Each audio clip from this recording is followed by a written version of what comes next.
खबर गर्म है।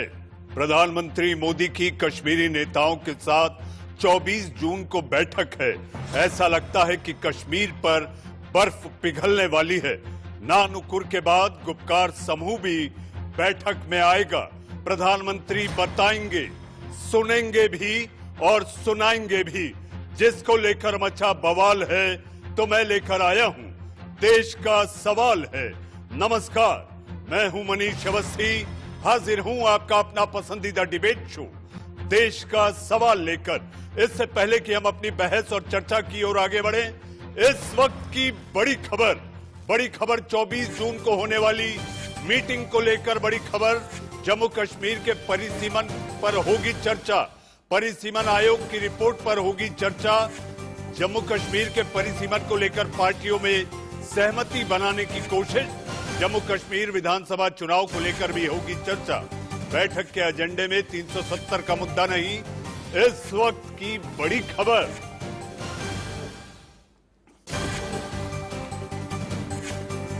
इस बड़ी खबर पर ताजा जानकारी के लिए मेरे अपने सहयोगी आशीष सिन्हा हमारे साथ हैं। आशीष, इस वक्त की बड़ी खबर, बैठक के एजेंडे में 370 का मुद्दा नहीं, परिसीमन को लेकर होगी चर्चा। देखिए मनीष जी, कल जो बैठक होने वाली है उस बैठक का एजेंडा क्या होगा उसकी डिटेल हमारे पास है। एक बात बिल्कुल साफ है कि 370 या 35 से पर सरकार की तरफ से कोई चर्चा नहीं की जाएगी, यानी वहां पर अल्प विराम लग गया। दूसरी सबसे अहम बात कि परिसीमन को लेकर जो कमीशन का गठन हुआ था, उस कमीशन की जो स्टेटस रिपोर्ट है उस पर कल चर्चा होगी। सरकार ये चाहती है कि परिसीमन को लेकर जितनी भी जम्मू कश्मीर की पार्टियां हैं जिनको बुलाया गया है, उन सबकी आम सहमति हो, ताकि बाद में जब कमीशन की रिपोर्ट को लागू किया जाए तब उस समय कोई दिक्कत ना हो। तीसरी अहम बात, जम्मू कश्मीर में चूंकि अब निकाय चुनाव हो चुके हैं, तो अगला जो स्टेप है वो है विधानसभा चुनाव का। तो विधानसभा चुनाव कब होगा? तो विधानसभा चुनाव होगा जब परिसीमन हो जाएगा तब। आज कल जो होगी सरकार इस पर भी बात करेगी कि विधानसभा चुनाव को लेकर क्या तैयारियां होंगी, कैसे होगा। तो कुल मिलाकर कहा जाए कि परिसीमन को लेकर कल विशेष अहम चर्चा होगी। पहली बार होगा 370 के बाद जब सरकार इन सभी पार्टियों के साथ जो JNK की हैं उनके साथ मिल बैठकर बात करेगी। हालांकि जो पार्टियां हैं वो जरूर अपनी तरफ से 370 या 35 का मुद्दा उठा सकती हैं, लेकिन सरकार के एजेंडे में ये बिल्कुल भी नहीं है। सरकार इस पर कोई भी बहस नहीं करना चाहती। सरकार का एकमात्र लक्ष्य है कि परिसीमन को लेकर सभी पार्टियों का एक राय हो जाए और जम्मू कश्मीर में विधानसभा चुनाव की रूपरेखा क्या होगी, क्या स्टेटहुड देने को लेकर भी बात होगी। ये भी सूत्र कह रहे हैं कि स्टेटहुड देने को लेकर भी बात हो सकती है, लेकिन 370 या 35 पर बिल्कुल नहीं होगी। जी आशीष, आप बने रहे हमारे साथ। इस वक्त आ रही है एक और बड़ी खबर जम्मू कश्मीर से। जी हां, आतंकियों को पच नहीं रहा कि केंद्र सरकार कश्मीर को लेकर कश्मीर के नेताओं से मुलाकात कर रही है। इस वक्त की बड़ी खबर, सुरक्षा बलों आतंकियों में मुठभेड़ जारी। शोपियां में ये मुठभेड़ जारी है। जवानों ने एक आतंकी को किया ढेर। सुरक्षा बलों का ऑपरेशन जारी। पुंछ में बड़ी आतंकी साजिश नाकाम, सेना ने एक जिंदा बम को भी किया डिस्पोज। इस वक्त की बड़ी खबर शोपिया से।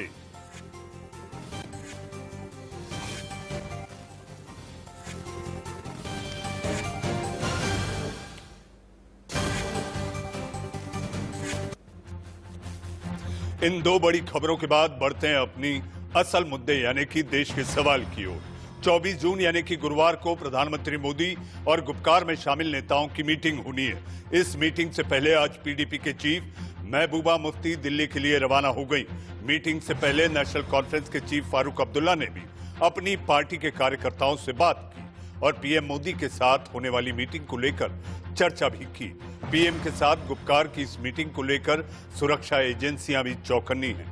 बैठक तो दिल्ली में होनी है, लेकिन इस बैठक को देखते हुए जम्मू और कश्मीर में 24 घंटे का अलर्ट जारी कर दिया गया है। आशंका जताई जा रही है कि गुपकार की PM मोदी के साथ मीटिंग से पहले घाटी में सक्रिय आतंकी भी बौखला गए हैं और इसी कड़ी में श्रीनगर के नौगाम इलाके में आतंकियों ने CID इंस्पेक्टर की हत्या कर दी, जिसका एक CCTV फुटेज भी सामने आया है। मंगलवार को दो आतंकियों ने इंस्पेक्टर परवेज को एक मस्जिद के पास गोली मारकर मौत के घाट उतार दिया था, जिसके बाद उन्हें अस्पताल में भर्ती कराया गया, लेकिन उनकी जान नहीं बचाई जा सकी। साथ पूर्व उप मुख्यमंत्री और बीजेपी के वरिष्ठ नेता कविंद्र गुप्ता जी हैं। कविंद्र जी, क्या लगता है कि शुभ संकेत राजनेताओं के लिए?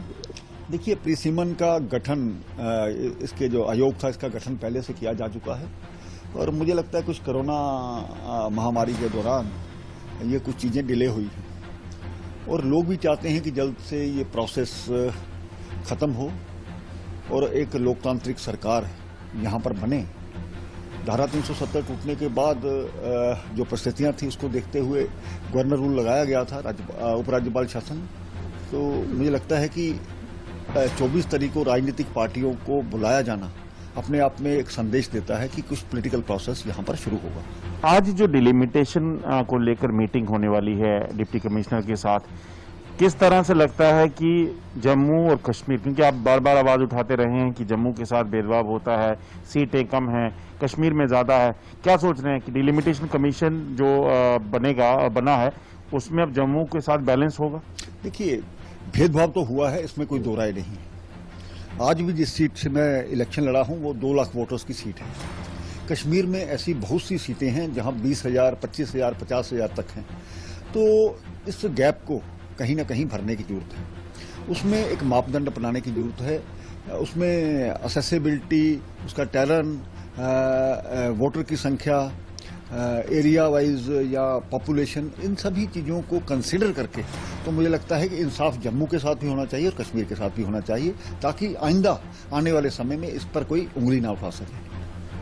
ये तो कविंद्र गुप्ता जी ने बताया कि किस तरीके से डिलिमिटेशन कमीशन जो है काम करेगा, ये फर्क नहीं पड़ता है।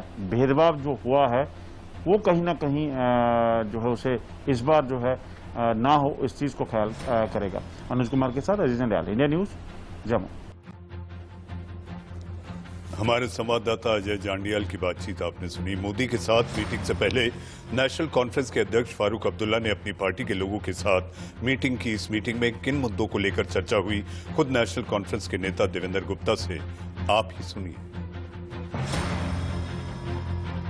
Abdullah is going for a dialogue. It is a dialogue with the Prime Minister of India, and it's an inclusive dialogue, and we are very hopeful that this dialogue will lead to betterment of the state of Jammu and Kashmir, peace, progress, prosperity of Jammu and Kashmir. National conference नेता देवेंद्र गुप्ता को आप सुन रहे थे। आइए इसी पर चर्चा और बहस करने के लिए हमारे साथ मेहमानों का पैनल है। पैनल में हमारे साथ बीजेपी के प्रवक्ता राजीव जेटली जी हमारे साथ मौजूद हैं। भाई राजीव जी, आपका स्वागत है हमारे साथ। और भी नेता लगातार जुड़ते रहेंगे, हम आपका तारुफ कराते रहेंगे। हमारे साथ जुड़ेंगे रतन शारदा, हमारे साथ जुड़ेंगे रविंदर शर्मा, शेख बशीर जो कि नेशनल कॉन्फ्रेंस के सचिव है वो भी जुड़ेंगे, और वीरेंद्र सिंह सोनू, जी हाँ, आप पीडीपी के नेता प्रवक्ता हैं, आप भी जुड़ेंगे। सबसे पहले राजीव जी आपके पास आना चाहूंगा। भेंट की वजह क्या है? ये मुद्दा प्रचारित और प्रसारित नहीं किया गया है राजीव जी, लेकिन कयास ये लगाए जा रहे हैं। कयास ये है कि जम्मू कश्मीर में विधानसभा चुनाव को लेकर होगी चर्चा, और परिसीमन आयोग की सिफारिश भी, अभी जैसा कि आपने देखा मेरे सहयोगी आशीष सिन्हा ने खबर ब्रेक की, परिसीमन को लेकर होगी चर्चा। राजीव जी।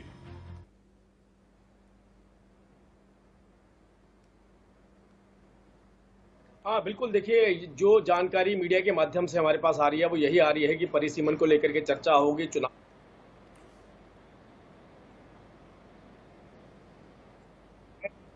तो कर रही है, वो एक बार ठीक करवा देंगे तो अच्छा है, क्योंकि मैं बार बार मेरी आवाज मुझे वापस आ रही है।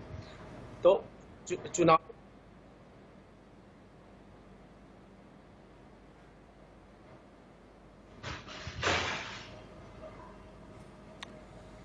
राजीव जी, आपकी आवाज में कुछ समस्या लग रही है। हम आपके पास, जैसे ही आपकी आवाज सुधरेगी हम आपके पास आएंगे। इस बीच हमारे साथ हम संघ के विचारक रतन शारदा जी हमारे साथ हैं।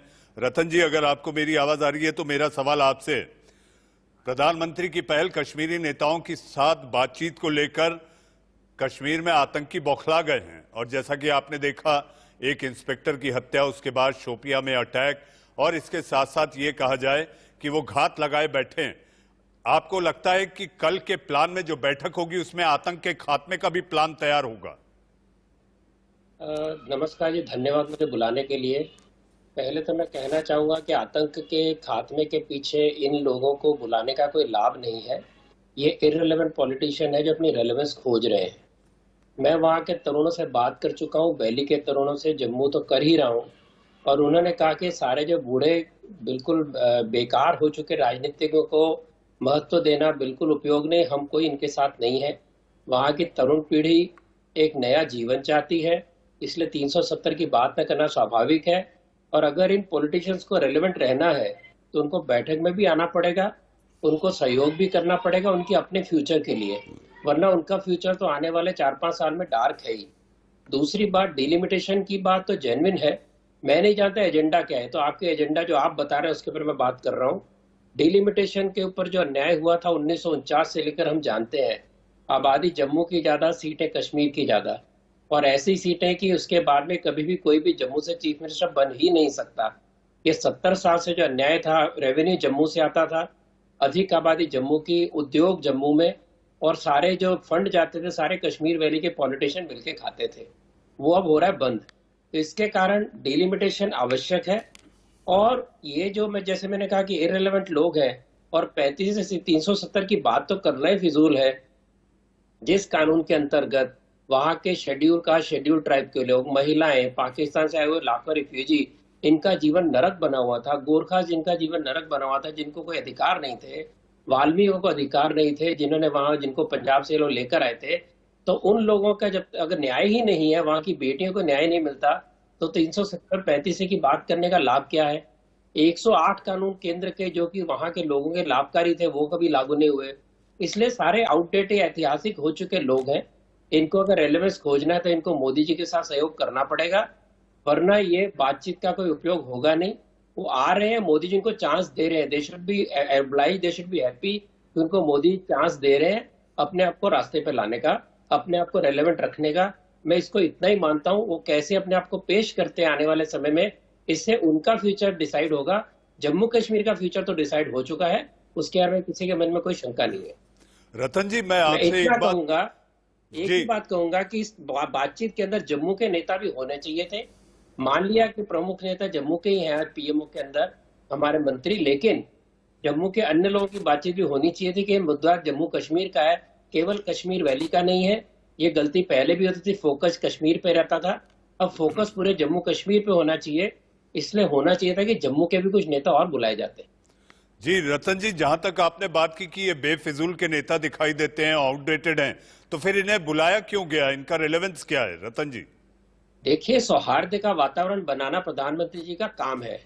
अपने उनको रेलवेज दे के रखना ताकि उनको पता चले कि जम्मू कश्मीर बदल रहा, आपको भी बदलना होगा। और मोदी जी सौहार्द के साथ काम करना चाहते हैं, वो बिना बेफुजूल एक विरोधी वातावरण खड़ा नहीं करना चाहते।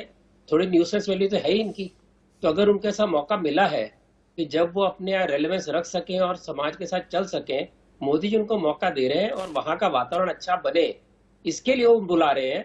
उसका गलत मतलब अगर ये लगाएंगे तो इनका ही नुकसान है। रतन जी, एक और बात है, हमारे सहयोगी आशीष सिन्हा ने अभी बताया कि जो जानकारी सूत्रों के हवाले से मिली है वो ये कि बैठक में 370 और 35A का कोई मुद्दा नहीं होगा। नहीं, बिल्कुल होना ही नहीं चाहिए, क्योंकि जैसे मैंने पहले ही कहा कि 370-35A वहां के ह्यूमन राइट्स को कुचलने का, वहां के कल्याण को कुचलने का बहुत बड़ा एक साधन था, वो जाना ही चाहिए था। टेम्पररी क्लॉज था, इसका जम्मू कश्मीर के विलय से कोई संबंध नहीं था। और उसके कारण जो अन्याय महिलाओं पे, शेड्यूल ट्राइब पे, गोरखाओं पे, पाकिस्तान से रिफ्यूजियों से, वाल्मीकियों के ऊपर जो हो रहा था, वो तो अन्याय हटना ही चाहिए था ना।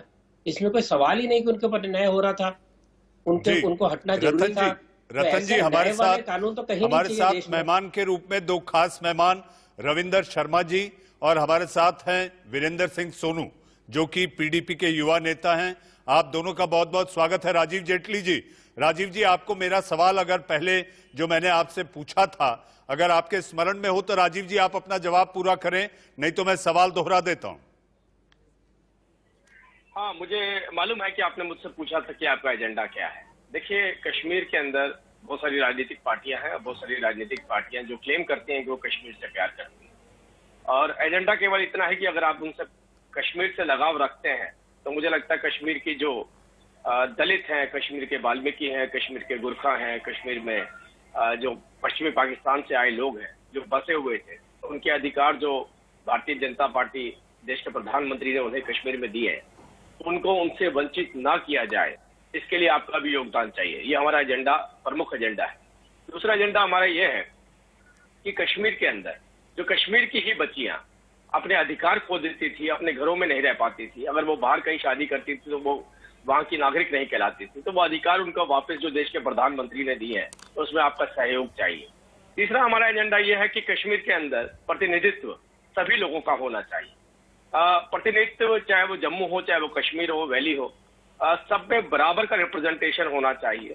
सभी को धार्मिक आधार पर भी बराबर का रिप्रेजेंटेशन मिलना चाहिए। सभी लोगों की भागीदारी उसके अंदर होनी चाहिए। तो ये कुछ बातें ऐसी हैं जो मीडिया के माध्यम से हमारे पास आ रही हैं और मीडिया के माध्यम से ही एजेंडा बताया जा रहा है। लेकिन मैंने आपसे जो बात कही कि कश्मीर के अधिकार, कश्मीर को लोगों को दिलवाना, ये हमारी प्राथमिकता है। कश्मीर में IIT, IIM, कश्मीर के अंदर बहुत सारे मेडिकल कॉलेजेस, बहुत सारे कॉलेजेस, 25,000 पद जो स्टूडेंट के लिए क्रिएट किए गए, वो रोजगार, कश्मीरी पंडितों के लिए रोजगार, ये एजेंडे के मुख्य बिंदु हो सकते हैं। और मुझे लगता है कि आप सबको सहयोग करना चाहिए। अभी तो आपने देखा कि महबूबा जी ने तो फिर से पाकिस्तान का नाम लिया, उसको भी वेलकम किया जाएगा अगर वो POK की बात करेंगे उस मीटिंग के अंदर, या POK के ऊपर भी चर्चा होनी चाहिए, क्योंकि हमारे देश के आंतरिक मामले में पाकिस्तान का क्या हाथ हो सकता है और किसी भी राजनीतिक पार्टी का क्या उद्देश्य हो सकता है पाकिस्तान में। जी हमारे साथ राजीव जी, जहां तक पाकिस्तान के साथ हाथ की बात है, तो हमारे साथ हाथ कंगन को आरसी किया, सीधा कांग्रेस के प्रवक्ता रविंदर शर्मा जी के पास चलते हैं। रविंदर जी, आपको मेरी आवाज आ रही है? रविंदर जी। बिल्कुल जनाब। जी रविंदर जी, आपका स्वागत है। राजीव जेटली भी परेशान है और इस समय देश की सियासत भी परेशान रही जब ये पता चला कि आपकी पार्टी के वरिष्ठ नेता, जी आप बात करें दिग्विजय सिंह जी की, फिर बात करें P चिदम्बरम जी की, उनके जो बयान और क्लब हाउस चैट में जो सामने आया था, उससे ये लगता है कि आप लोग तो चाहते हैं कि 370-35 से बहाल हो और इसको लेकर सरकार साफ है। कयामत की रात भी आएगी तो ये वापस नहीं होगा। शर्मा साहब। ये पहली बात तो ये है कि 70 साल तक 370 भी इस देश के संविधान ने पार्लियामेंट में जम्मू कश्मीर को दिया था। 70 साल तक वो इस आइन का हिस्सा रहा और कोई क़यामत नहीं आई। पाकिस्तान के खिलाफ खड़े होने वाले ये सारे दल जो कल तक भारतीय जनता पार्टी के साथ सरकार में थे, और मैं ये बता दूं कि नेशनल कॉन्फ्रेंस भी किसी वक्त NDA का हिस्सा रही और केंद्र में उमर अब्दुल्ला मंत्री रहे इनके साथ। PDP के साथ बड़ा हनीमून था, नॉर्थ पोल साउथ पोल, 2 झंडे लगा के प्रधानमंत्री जी भी यहाँ बैठे थे। मुफ्ती साहब ने कहा मैं पाकिस्तान और मिलिटेंटों का शुक्रिया करता हूँ जो चुनाव हुआ, सत्ता में बने रहे और वहां पे आतंकवाद फैलता रहा, पाकिस्तान ISIS के झंडे चढ़ते रहे और उनका एजेंडा सेल्फ रूल था। जब इनका गठबंधन हुआ, चुनाव लड़ा तो कहा कि बाप बेटी की सरकार को रोकने के लिए हमें वोट दीजिए। सोनू जी तो कश्मीर कश्मीर कहते हैं, कश्मीर में दलित नहीं है, ये गोरखा दलित सारे जम्मू में, इनको कश्मीर और जम्मू कश्मीर का अभी ज्योग्राफिया जो है वो पता नहीं है। लेकिन बात यह है कि ये बात नहीं है तो तमाम दलों, तमाम लोगों को, कांग्रेस पार्टी को पाकिस्तानी, प्रो पाकिस्तानी और ये बातें कहें। 370 की बात दिग्विजय सिंह ने कहा कि जब हम आएंगे सोचेंगे, आज नाम सरकार में ना दे सकते, कंसीडर करने का मतलब ये नहीं ने दे दिया, लेकिन 70 साल तक वो रहा और उसमें आज जम्मू में भी लोग आवाज उठा रहे हैं। आपने नॉर्थ ईस्ट में 371 के तौर पर स्पेशल प्रिविलेज 11 रियासतें इस देश के अंदर, हिमाचल में कौन सा इतिहास? जम्मू कश्मीर की एक ऐतिहासिक हिस्ट्री ये है कि मुस्लिम मेजॉरिटी वाहिद रियासत थी जो पाकिस्तान के साथ थी। उस वक्त जिन्ना को हम कोड़ा जवाब दिया लोगों ने, जम्मू कश्मीर की आवाम ने डंडे उठाकर पाकिस्तान को, उनको कैसे भूल गए कि उन्होंने कहा कि हम 2 नेशन को नहीं मानते, ये मुसलमानों के लिए अलग देश और हिंदुओं के लिए अलग देश। शर्मा साहब जो चीजें सामने आई हैं अभी तक, आपके नेता तो पाकिस्तान में जाकर भी कह देते हैं इसको लेकर। खैर आज हमारी बहस का हिस्सा नहीं, हमारी बहस का हिस्सा है कि कल तक ये साफ नहीं था कि आप लोग बैठक में जाएंगे या नहीं, लेकिन सोनिया जी ने फैसला लिया कि बैठक में जाना चाहिए। जी हाँ वीरेंद्र सिंह सोनू जी, मैं आपके पास आऊंगा, मेरे लिए इस वक्त मजबूरी एक छोटे से ब्रेक की, ब्रेक के बाद आऊंगा और सीधे सोनू जी से मेरे सवाल होंगे कि आखिर PDP क्या सोचती है, PDP का स्टैंड पहले नानुकुर और बाद में मान मनोवल के बाद। जी हां, हम बैठक में आएंगे। देश का सवाल जारी है। ब्रेक के बाद देश का सवाल में फिर एक बार आप सबका स्वागत है। हमारे साथ कश्मीर को लेकर जी हां, कल प्रधानमंत्री की अहम बैठक होनी है। बैठक में कश्मीरी नेताओं यानी कि गुपकार समूह के नेताओं का आना, शामिल होना और वो उसमें क्या कहेंगे, क्या बोलेंगे, प्रधानमंत्री बताएंगे, सुनेंगे और सुनाएंगे। इसी पर चर्चा और बहस करने के लिए मेहमानों का पैनल है। पैनल में बीजेपी प्रवक्ता राजीव जेटली, हमारे साथ रविंदर शर्मा कांग्रेस नेता प्रवक्ता, रतन शारदा साहब जी हां राजनीतिक विश्लेषक और संघ विचारक, और हमारे साथ वीरेंद्र सिंह सोनू पीडीपी युवा नेता हैं। वीरेंद्र जी, ब्रेक के पहले मैं आपके पास नहीं आया था, आपको मेरी आवाज आ रही है भाई वीरेंद्र? जी जी वीरेंद्र जी वाहेगुरु। जी हां, नाना करते दिल्ली बैठक करने पहुंच गए। महबूबा जी आ गई, लेकिन बैठक में पाकिस्तान की हिमायत ना करें।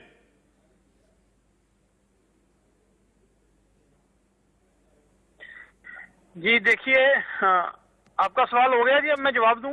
जी जी, आप जवाब दीजिए। देखिए, ऐसे है कि ये जो कल मीटिंग होने जा रही है, इसमें प्राइम मिनिस्टर साहब ने एक इनिशिएटिव लिया कि उन्होंने जम्मू कश्मीर के पॉलिटिकल लीडर को बुलाया उस मीटिंग के लिए, और उसी मीटिंग के तहत मैडम महबूबा मुफ्ती जी, जो कि हमारी पार्टी की सदर हैं, वो भी इस मीटिंग में पहुंच गए। तो मीटिंग जो है वो जम्मू कश्मीर के हक के लिए, जम्मू कश्मीर के लोगों के लिए, जम्मू कश्मीर के भले के लिए होनी चाहिए। और जम्मू कश्मीर के लोगों का भला जो कि मेरे हिसाब से सरकार की प्राथमिकता होनी चाहिए। लेकिन बड़े दुख की बात है कि आज उस मीटिंग के बारे में भी और ही तरह की बातें की जा रही हैं। हम तो ये कहते हैं कि मीटिंग अगर आपने जम्मू कश्मीर के भले के लिए बुलाई है, जो जम्मू कश्मीर का अस्तित्व आपने छीना है, जो जम्मू कश्मीर का स्टेटस आपने छीना है, जो जम्मू कश्मीर के लोगों के साथ चोरी दरवाजे के साथ धोखा किया गया है, पहले उसको बहाल किया जाना चाहिए। जम्मू कश्मीर में डेमोक्रेसी बहाल की जानी चाहिए। आप पूरे भारत में आप देख लीजिए, पूरे देश में लोगों की चुनी हुई सरकारें हैं, लेकिन जम्मू कश्मीर को पिछले 2 साल से अंधेरे में धकेला जा रहा है, जहां तानाशाही काम कर रही है, जहां डेमोक्रेसी को खत्म किया जा रहा है। तो मीटिंग की जहां तक बात है, हमारी पार्टी का जो स्टैंड है वो बिल्कुल क्लियर है कि बात करने के लिए महबूबा जी गए हैं, प्राइम मिनिस्टर साहब की कॉल का वीरेंद्र जी, आपकी पार्टी का स्टैंड बिल्कुल क्लियर है, और स्टैंड ये है कि हमारी बात के साथ साथ आप पाकिस्तान से भी बात करिए, ये आपका स्टैंड है।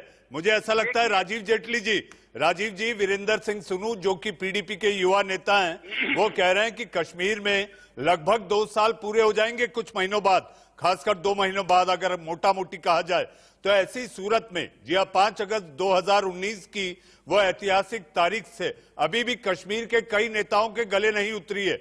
उन्हें लगता है कि ये जो बैठक है, ये बैठक में बुला लिया गया, आ गए, लेकिन हिमायत और वकालत 370-35 से के विरोध में ही बातें होंगी, क्योंकि ये अड़े दिखाई देते हैं। राजीव जेटली, देखिए, एक नेक नियत से प्रधानमंत्री जी ने सभी राजनीतिक पार्टियों को बुलाया है। 370 और 35 से हटने का सवाल नहीं उठता, और 370 और 35 से के अंदर जो चुनौतियां पैदा हुई थी, मैंने सबसे पहले भी आपको बोला कि जिन अधिकारियों की बात मैंने आपसे कही कि कश्मीर में रहने वाले व्यक्तियों को कश्मीर के ये अधिकार नहीं थे। कोई भी राजनीतिक पार्टी ऐसी व्यवस्था क्यों वापस चाहेगी, क्यों मांगेगी? और जो मांगेगी कम से कम वो उस कश्मीर से तो लगाव नहीं रखती है। रही बात डेमोक्रेसी की, तो पाकिस्तान हमारे देश के अंदर कि देश में लोकतांत्रिक व्यवस्था को मजबूत करने में क्या योगदान देता है, ये भी मुझे अंदाजा नहीं है इस बात का, क्योंकि चाहे वो कांग्रेस हो, चाहे वो पीडीपी हो, कांग्रेस ने भी वक्त पे इस बात को रखा। मणिशंकर अय्यर साहब ने कहा था कि हमारे देश में हमारे प्रधानमंत्री को बदलने के लिए आपका सहयोग चाहिए। तो पाकिस्तान किस तरीके से सहयोग करता है, ये जानकारी मेरे पास नहीं, कांग्रेस के नेता आपको शायद विस्तार से बता पाएंगे। दूसरी तरफ अब जो राजनीतिक पार्टियां वहां अपनी भागीदारी देंगी, उस भागीदारी में, क्योंकि अब मैं फिर से कोट करूंगा कि मीडिया के माध्यम से हम लगभग 2 दिन से इस बात के ऊपर चर्चा कर रहे हैं, देश के प्रधानमंत्री किस तरीके से संवाद करेंगे, किन एजेंडाज पर, किस इश्यूज पर बात करेंगे, वो आपको कल ही जानकारी मिल पाएगी, तो हम ज्यादा विस्तार से बता पाएंगे। फिलहाल कश्मीर के विकास के ऊपर जो बड़ी चर्चा कर रही है, उस चर्चा का एजेंडा मुझे लगता है कि तैयार है कि कश्मीर में जिस लेवल पे अभी विकास किए गए हैं, जिस स्तर पे वहां पर प्रोजेक्ट्स चल रहे हैं, उन प्रोजेक्ट्स की वहां के युवाओं को बहुत सख्त जरूरत है, वहां की जनता को बहुत सख्त जरूरत है।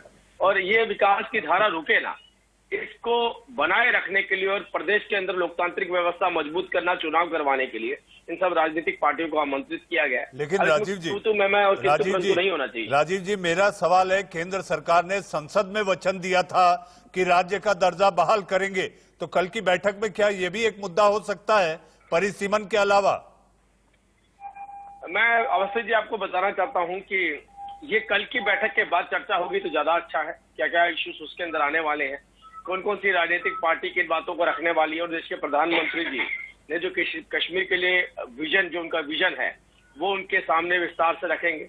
उसमें किस किस का सहयोग और किस किस का योगदान मिलता है ये भविष्य में देखा जाएगा, क्योंकि इन्होंने तो अभी डीडीसी चुनावों की भी खिलाफत करी थी, उसमें भी देखा जनता ने इनको जवाब दिया, 98% से ऊपर वोट पड़े उसके अंदर। तो ये राजनीतिक पार्टियों को शायद समझ में आना शुरू हो गया है, ये वही रवैया जो हम पहले से अपनाते आ रहे हैं, अड़ियल रवैया या राजीव जी, जनता तो आपसे भी पूछेगी, राजीव जी, जनता तो आपसे भी पूछेगी कि इसी महबूबा मुफ्ती के साथ आपने भी सरकार चलाई थी। हमारे साथ रविंदर शर्मा जी हैं। रविंदर शर्मा जी, कुल मिला के जिला विकास परिषद के चुनाव के बाद अब विधानसभा चुनाव की तैयारी, सरकार की सकारात्मक पहल हो सकती है कल की बैठक के बाद? देखिए, हमने तो 6 अगस्त 2019 को कांग्रेस वर्किंग कमेटी ने रेजोल्यूशन डाल करके कहा था कि फुल स्टेटहुड फौरी तौर पे बहाल करिए, और अगर लोग खुश हैं तो चुनाव करिए। लेकिन 2 साल से तो चुनाव हुए नहीं, और डीडीसी चुनाव में 280 सीटें थी, 280 में से भाजपा को 75 ही मिली, 205 सीटें का मैंडेट इनके खिलाफ है, और उसमें सारे लोग हैं, नेशनल कॉन्फ्रेंस, कांग्रेस, पीडीपी या अदर दल भी हैं, नॉन बीजेपी दलों को, इनको 74 सीट्स मिली है भारतीय जनता पार्टी को जम्मू कश्मीर पूरे में, ये मत भूलिए। और उसमें सबने पार्टिसिपेट किया, हालांकि बहुत से लोग अंदर थे, बहुत से लोगों को फील्ड में जाने नहीं दिया गया, और जिन लोगों को कल तक आपने जेलों में रखा था, आपके लोग यहाँ कहते थे ये पाकिस्तान समर्थक हैं, आज फिर उनके साथ बैठक भी हो रही है। और दोहरी नीति क्यों रखते हो? जो पत्थरबाज आप कहते थे देशद्रोही हैं, फिर आपने ही 10,500 पत्थरबाजों के खिलाफ केस को विड्रॉ किया, फिर सरकार बनाने के लिए वो सारी चीजें भूल गए, सरकार बना के वो सारी चीजें की, फिर दूसरी पार्टियों को दोष क्यों? और मैं ये कहना चाहता हूं कि चुनाव के लिए कौन भागता है? आप परिसीमन कर रहे हैं, वो अभी ग्राउंड पे तो आया नहीं, ना किसी से मिला, ना कोई डिस्ट्रिक्ट में, ना जम्मू कश्मीर में कोई मीटिंग हुई। सेंसस के डाटे जो हैं वो बताते हैं कि आपने खुद कह दिया 2011 के सेंसस पे होगा। पहले तो भाजपा कहती थी कि 2011 पे इंसाफ नहीं हो सकता, उसमें तो 53.5 लाख पॉपुलेशन जम्मू की है दिखाई गई है, और 68.5 लाख पॉपुलेशन जो है वो कश्मीरवादी की है। हमें समझ नहीं आता कैसे इंसाफ होगा जम्मू के साथ। करिए, हम आपके साथ हैं, कानून और ज़ाब्ता और रूल प्रोसीजर को फॉलो करिए, पारदर्शिता करिए। अभी तो हमको पता ही नहीं परिसीमन है कहाँ, और एसोसिएट मेंबर तो नेशनल कॉन्फ्रेंस जब वो 2 बीजेपी के हैं, आज जम्मू की जो पार्टियां हैं वो क्यों चला रही हैं? जो 370 की इनकी हिमायत करती थी लेकिन इनके खिलाफ चुनाव लड़ती थी, उनको क्यों नहीं बुलाया गया? जो नेशनल पार्टियां भी हैं, रीजनल पार्टीज भी हैं, जिनके विधायक भी रहे, मंत्री भी रहे, उन पार्टियों को भी आज दावत नहीं है। और सिर्फ जो है सिलेक्टेड कांग्रेस पार्टी है, कांग्रेस तीनों खित्तों की बात करेगी, जम्मू की भी करेगी, हर वर्ग की करेगी, लेकिन बहुत सी बातें ऐसी हैं जो कथनी और करनी में अंतर है। और हम ये कहते हैं कि जो एजेंडा होगा उसमें बात करेंगे, लेकिन पहली बात हम ये फुल स्टेट होती थी। किसी बीजेपी के नेता ने आज तक अगर 5 अगस्त से पहले बयान दिया हो, राजीव जेटली जी, आप मुस्कुरा रहे हैं, आप मुस्कुरा रहे हैं, मुझे ऐसा लगता है कि आपके मन में कुछ खिचड़ी पक रही है, आप रविंदर जी की बात से सहमत नहीं और कुछ कहना चाहते हैं? मैं तो 100% सहमत हूँ। जो इन्होंने जम्मू के प्रति अपना प्रेम दिखाया, मुझे कहीं से ऐसा लग ही नहीं रहा कांग्रेस के प्रवक्ता बोल रहे हैं। मैं हैरान हो रहा हूँ, नीचे उनके नीचे कांग्रेस प्रवक्ता लिखा हुआ है आपने, क्योंकि कांग्रेस की लाइन नहीं होती है। कांग्रेस की जो लीडरशिप है वो जम्मू के प्रति नहीं, उनका एजेंडा थोड़ा सा अलग चलता है। तो मैं तो देख रहा था कि भारतीय जनता पार्टी के प्रवक्ता हमारे 2 कैसे बैठ गए हैं, एक हमारे जम्मू से बैठ गए होंगे, तो मैं हैरान हो रहा हूँ कि ये एजेंडा नहीं है कांग्रेस का। आपकी जगह नहीं लूंगा। नहीं, अच्छी बात है, मैं आपका सम्मान करता हूँ, अच्छी बात है, यही बात रखनी चाहिए आपको। जम्मू के अधिकारों के लिए देश के प्रधानमंत्री भी लड़ रहे हैं, कश्मीर के अपने आप में किसी बहस के पैनल में अपने आप में ये एक अनूठा मौका है राजीव जी, जब बहस के पैनल में आपस में प्रवक्ता एक दूसरे के सम्मान की बात कर रहे हैं। आप दोनों को बधाई। जी हाँ, हमारे साथ रतन शारदा जी है। रतन जी, आपने बीजेपी के प्रवक्ता, कांग्रेस के प्रवक्ता को सुना। मेरा सवाल आपसे, कश्मीर में बर्फ पिघलने वाली है? देखिए, मैं कुछ मुद्दों का सिलसिलेवार जवाब देना चाहता हूँ, थोड़ा सा मुझे समय दीजिए, मुझे आखिर में आपने बुलाया है इस बार। पहली बात, गवर्नर रूल 6 साल चला था, 1990 से 1996 तक। किसका राज्य था सेंटर में? वो राज था कांग्रेस और उनके दोस्तों का। उस समय तो किसी का दिल नहीं दुखा। दूसरी बात, टेम्पररी 370 संविधान का जो डाला गया था टेम्पररी था, वो टेम्पररी को निकालने में 70 साल लगे। आज इनको 2 साल में घबराहट हो रही है कि इलेक्शन क्यों नहीं हो रहे जम्मू कश्मीर के। तीसरी बात, कांग्रेस के प्रवक्ता ने कहा कि 370 तक किसी पे आफत नहीं आई थी। भाई साहब, लाखों लोगों का जीवन नरक था, उसको आपको आफत नहीं लगती। 10 लाख रिफ्यूजी पाकिस्तान से आए बैठे थे, जिनको ना कोई जीवन का साधन, ना पढ़ाई, ना नौकरी, ना reservation, schedule caste, schedule tribe, गरीब लोग वहां बैठे थे जिनके ऊपर कांग्रेस ने कभी मुंह से टूटा शब्द नहीं निकाला। वाल्मीकि समाज वहां सफाई के सिवा कुछ काम नहीं कर सकता, आपको शर्म नहीं आई? गोरखा वहां 1848 से बैठे थे, उनको आपने नागरिकता नहीं दी। तो लगातार इस प्रकार से अन्याय को आप कहते कोई कुछ नहीं हुआ। ये जो आपकी एक मानवता के प्रति एक घटिया सोच है ना, ये आपको दर्शाती है। तीसरी बात, इन्होंने कहा पत्थरबाज कहाँ गए? आप ध्यान दीजिए, 5 अगस्त के बाद कोई भी पत्थरबाजी नहीं हुई। क्यों नहीं हुई? क्योंकि वो सारे पैसे से खरीदे लोग थे, उनको लोग भड़का रहे थे। जब उन्होंने देखा कुछ नहीं होगा और हमको तकलीफ होगी, सारे भाग गए। अब बात सवाल है पीडीपी के साथ। पीडीपी के समझौते के पहले जम्मू कश्मीर में 65 से 70 साल तक कभी भी कोई जम्मू का व्यक्ति का कोई वहां पर पावरफुल पोजीशन नहीं थी। क्या चल रहा है रैली के अंदर, हेरा फेरी, धांधली, किसी को पता नहीं था। वहां जाने के बाद बीजेपी ने सारी धांधलियां निकाली, सबकी पोल खोली, सब पे केस हो रहे हैं। और उसके बाद जब पता चला पीडीपी नई रास्ते पे आ रही, उसको केवल भंग नहीं किया, 370 भी हटाया, पीडीपी को भी जेल में डाला। तो अगर अपनी गलती सुधारता है बीजेपी, तब बार बार वही बात करेंगे, कैसे चलेगा? आपने जब ये 1990 में कश्मीरी हिंदू निकाले गए थे, आप लोगों के मुंह में ताला क्यों लगा हुआ था? क्यों आप लोगों ने कुछ नहीं किया? उस समय शासन किसका था? आपके सहयोगी वीपी सिंह का। आपके फारूक अब्दुल्ला गोल्फ खेलने लंदन गए थे। देखिए, मैंने बीच में बोला नहीं, मैंने बीच में बोला नहीं। आपको हिम्मत है तो सच्चाई सुनिए। इतने हल्के तरीके से बात करना लाखों लोगों की ह्यूमन राइट्स के ऊपर, इससे बड़ी शर्मनाक बात कांग्रेस के लिए कुछ नहीं है। और कहने का उनको मादा कोई बनता नहीं। जी रतन जी, हमारे साथ वीरेंद्र सिंह सोनू जी है। वीरेंद्र जी, छोटा सवाल और छोटा जवाब। जी हाँ, आप लोग अड़े रहेंगे 370-35 से, या जिस तरह से आप सरकार ने एक कोशिश की है इस प्रक्रिया में शामिल होकर सरकार का हाथ मजबूत करेंगे? वीरेंद्र सिंह सोनू। देखिए, ऐसे है कि अगर सरकार ने कोशिश की है, प्राइम मिनिस्टर साहब ने बुलाया है, तो लीडरशिप वहां बात करने के लिए चली गई है। अगर वाकई में ये जम्मू कश्मीर के मसले का हल चाहते हैं, जम्मू कश्मीर के लोगों के साथ इनको प्यार है, अगर वाकई ये जम्मू कश्मीर के लोगों के हमदर्द हैं, तो जो जम्मू कश्मीर की आइडेंटिटी जो कि इसी इंडियन कॉन्स्टिट्यूशन ने हमें दी है, इसी भारतीय कानून, हम सब इंडियन हैं और इस चीज को मानते हैं। अगर जो कॉन्स्टिट्यूशन में गारंटी, जो हमारा स्पेशल स्टेटस जो हमें दिया था, इन्होंने रात के चोर दरवाजे उसको वीरेंद्र जी कुछ घंटों बाद ये बैठक होनी है जिस पर सारी दुनिया की नजर टिकी है। जी हाँ, सारी दुनिया ये देखेगी कि इस बैठक से क्या निकल कर आएगा। इसके साथ साथ आप सब लोग आज के इस देश के सवाल के कार्यक्रम में आए, अपनी अपनी पार्टी की बात रखी, अपनी नुमाइंदगी की। राजीव जेटली, रविंदर शर्मा, रतन शारदा साहब, खास तौर पर आप विचारक के रूप में आए। हमारे साथ वीरेंद्र सिंह सोनू, आप लोग जुड़े, आप सभी का बहुत बहुत धन्यवाद। लेकिन जाते जाते मैं इतना कहना चाहूंगा, पीएम की यानी कि प्रधानमंत्री मोदी की कश्मीरी नेताओं के साथ ये बातचीत, ये बैठक सियासत कम और सकारात्मक पहल ज्यादा दिखाई देती है, क्योंकि धरती की जन्नत पर फिर एक बार जन्नत बनाना है। देश का सवाल में आप लोग जुड़े, आज सभी का बहुत बहुत धन्यवाद। अब वक्त है एक छोटे से ब्रेक का।